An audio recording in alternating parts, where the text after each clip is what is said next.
The movie was entertaining and I loved it. It does portray some basic facts of amnesia. For example, Lucy suffered a head injury which caused her damage to her brain, which resulted in her being unable to recall any new memories. However, I think that it does not portray anterograde amnesia accurately.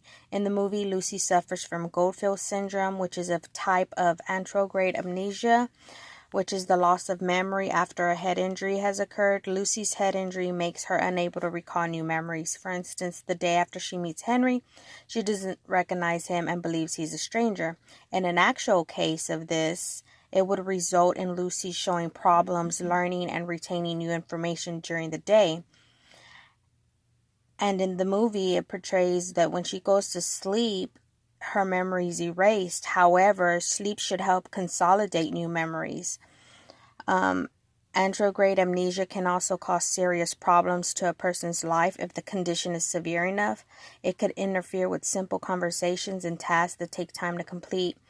In the movie's version of this amnesia, Lucy relives the day of her accident over and over as if it had never happened. She eats breakfast at the same time. She eats dinner at the same time. She reads the same paper, paints the same mural, and watches the same movie with her brother and her dad. She's able to complete her daily tasks with no problems and holds conversations with no problems.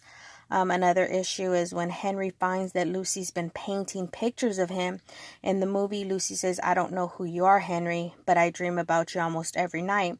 This would suggest that small bits of information are being transferred into her long-term memory, but not as much as to make her fully conscious aware of who he is when he appears each day. These bits of memory only come out in her painting. In the movie, this allows Lucy to form an emotional connection to Henry, which is of course needed to make the love story believable. In the neuropsychological world, there is a famous case of HM, which is a man with severe anterograde amnesia. He slowly builds a subconscious recognition of his doctor over time, but he's not able to consciously recognize and say that he knows him. If Lucy loses her memory every night, would she actually be able to remember Henry in her dreams? In reality, she probably wouldn't and shouldn't be able to do that.